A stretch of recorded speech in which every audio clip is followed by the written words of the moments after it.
안녕하세요. 오늘도 서양살롱을 찾아주셔서 감사합니다. 초2 남아를 키우는 30대 여성이에요. 부전자전이라고 하죠. 전 요즘 그 말이 저주처럼 느껴져요. 무슨 소리냐고요? 일단 제 얘기를 들어보시면 이해되실 거예요. 저와 남편은 영어학원에서 만났어요. 사귀기 시작한 건 남편이 군대에 가면서부터였죠. 그 전까지는 그저 여자 사람 친구와 남자 사람 친구일 뿐이었어요. 근데 군입대 전날 남편한테 사귀자는 얘기를 듣게 된 거죠. 제 친구들은 다들 미쳤다고 했어요. 딱 봐도 남편이 보험 드는 거라고 절대 사귀지 말라고 했죠. 하지만 그때만 해도 전 친구들의 조언이 전혀 귀에 들어오지 않았어요. 그래서 사귀기로 했죠. 그런데 군복무를 마치고 제대한 남편이 대뜸 헤어지자고 하더라고요. 말다툼을 하거나 그런 적도 없는데요. 그 순간 알았어요. 친구들 말이 맞았다는 걸요.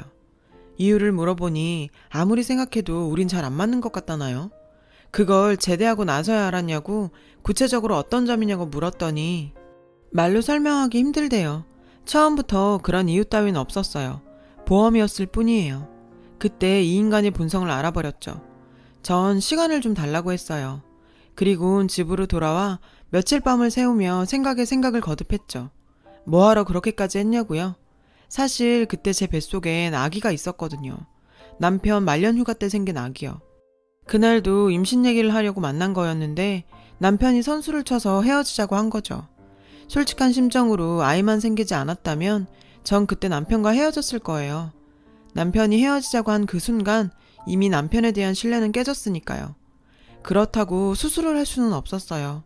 사고를 쳤건 실수를 했건 어쨌든 저랑 남편이 만든 아이인데 우리 사이에 필요하지 않다고 그 아이를 세상에 태어날 기회조차 주지 않는 건 너무하잖아요. 20대 초반 나이에 미혼모로 사는 것도 무섭고 끔찍했어요. 남편이 자꾸 제 전화를 피해서 할 수 없이 무작정 남편 집으로 찾아갔어요. 하지만 집 앞에서 서성대기만 할 뿐 벨도 누를 수 없었죠. 그때였어요. 누구세요? 시어머니였어요. 전 꾸벅 인사부터 했어요. 태욱이 찾아온 모양이네. 근데 어쩌지? 태욱이 친구들이랑 워터파크 갔는데. 아, 네. 그럼 안녕히 계세요. 그렇게 돌아서려는데 어머님께서 절 부르셨어요. 더운 날 여기까지 왔는데 들어가서 시원한 음료수라도 한잔 하라고요. 어머님 손에 이끌려 집으로 들어갔어요. 차는 뭘로 줄까요? 커피? 아니면 오렌지 주스? 전 커피로 달라고 했어요. 그러다 문득 임신 사실이 떠올라 아니요, 커피 말고 주스요. 그렇게 외치고 나니 현실이 자각됐어요. 내가 임산부라는 사실이요. 그리고 나니 나도 모르게 눈물이 나더라고요. 울고 있는 절 보시곤 어머님께선 잠시 말없이 제 옆에 앉아 계셨어요. 죄송합니다. 이러려고 온 건 아닌데. 혹시 우리 태욱이랑 무슨 일 있었어요? 괜찮아요. 얘기해봐요. 너무나도 다정한 어머님의 그 말에 전 봉인해제가 되고 말았어요.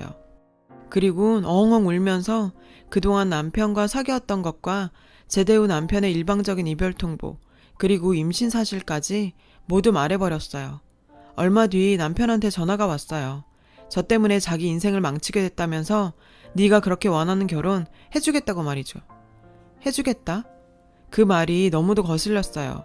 저 혼자 아이를 가진 게 아니에요. 오히려 남편의 닥달에 못 이겨 가진 관계였죠. 그런데 해주다니요. 그 부분을 확실히 짚고 넘어가고 싶었지만 괜히 말트집 잡았다가 일이 엎어질까봐 겁이 나서 참았어요. 며칠 뒤 남편은 저희 집에 찾아와 부모님께 인사를 드렸어요. 저희 집에 처음 와보는 남편은 저희 집 규모를 보고는 꽤 놀라는 것 같았어요. 그날 이후 저희 결혼은 일사천리로 진행됐어요. 당시 전 대학을 졸업한 상태였지만 남편은 아직 학생 신분이라 시댁에서 몇 년 생활하다 분가하기로 했어요. 사실 갑작스러운 우리의 결혼에 시댁에선 그런 준비가 안 되어 있었던 거죠. 양쪽 집 모두 환영하는 결혼이 아니었기에 모든 걸 생략하고 배가 부르기 전에 식만 올리기로 합의했어요. 그런데 결혼 얼마 전 남편이 갑자기 그러는 거예요. 아빠가 예단비는 왜 안 보내냐는데? 다 생략하자고 했잖아. 그래도 예단비는 보내야지. 뜻밖의 그 말에 저희 부모님은 당황한 기색이셨어요.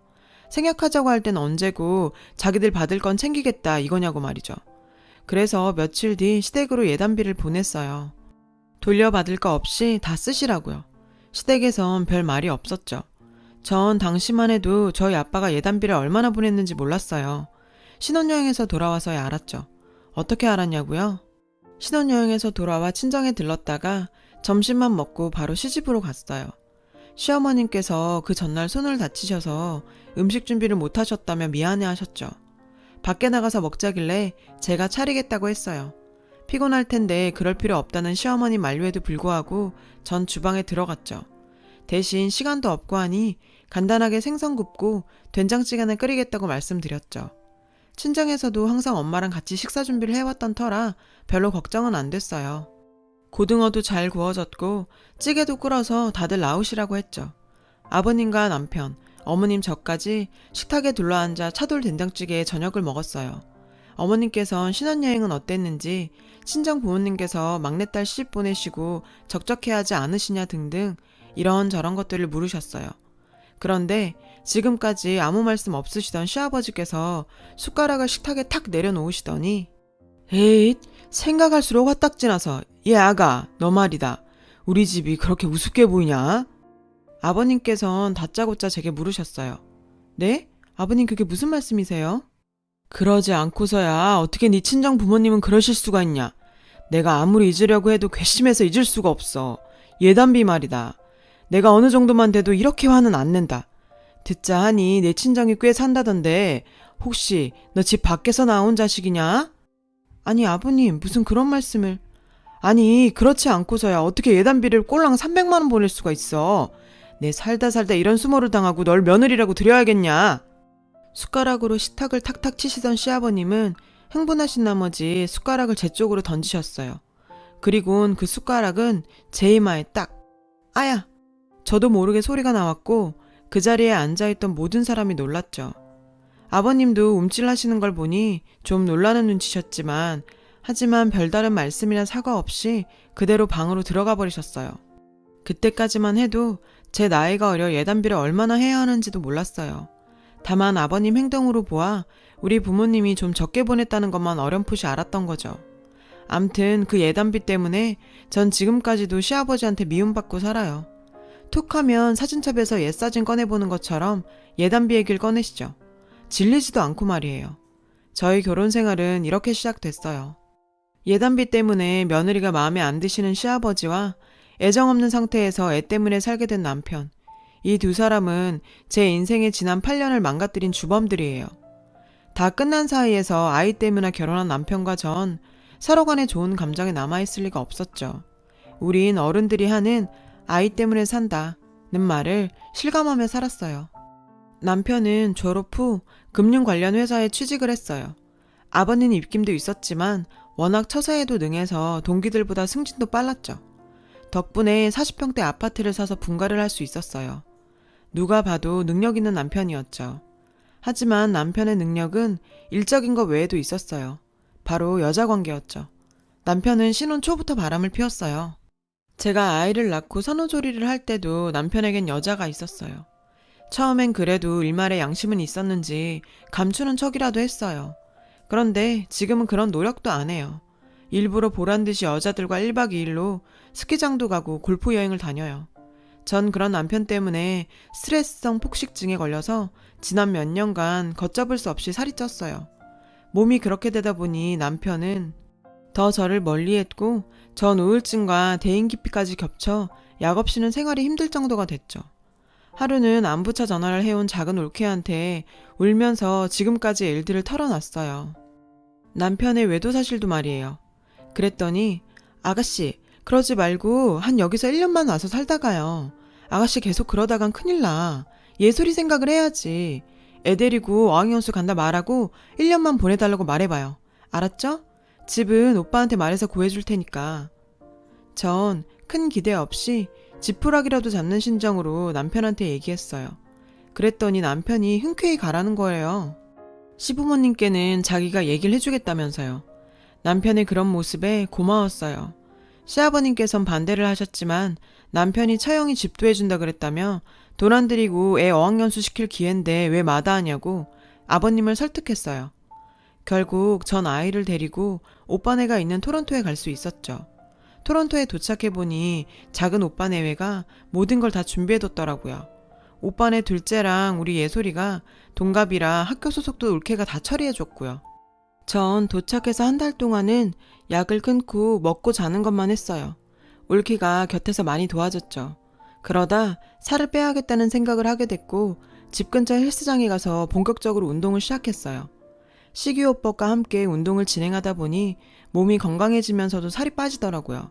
그리고는 조금씩 결혼 전 제 모습으로 돌아가는 것 같았어요. 예솔이도 변화된 제 모습을 무척 좋아했어요. 아이를 데리고 오빠네랑 캠핑도 다니고 주변 사람들과 친분도 쌓으면서 지내다 보니 이곳에 정착하고 싶다는 생각이 들더군요. 그러는 사이 1년이 후딱 지나갔어요. 전 예솔이를 데리고 한국으로 돌아왔죠. 공항에 마중 나온 남편은 절 보더니 놀라더군요.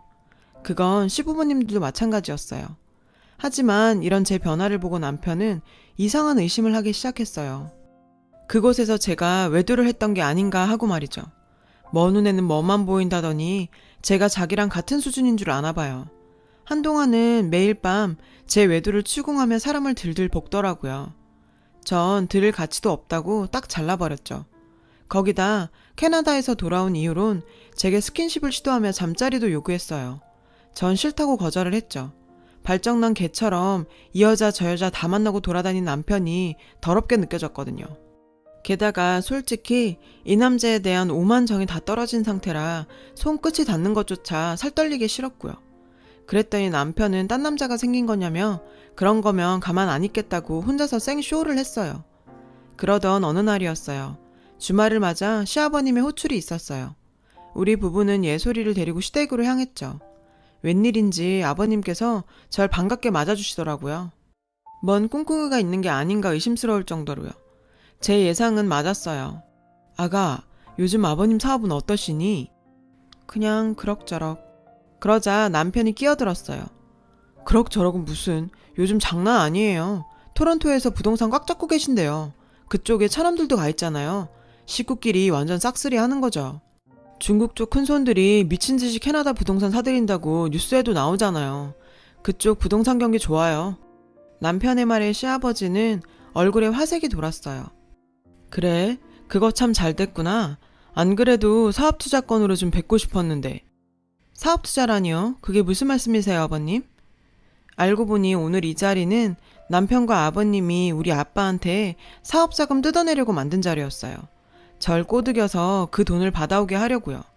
솔직히 그동안 장인어른이 사위인 나한테 뭐 해준 거 있어? 남들은 내가 장인 덕 좀 보고 사나 하겠지만 정작 난 받은 거 하나 없다고. 그래서 말인데 자기야, 나 이참에 독립해볼까 해.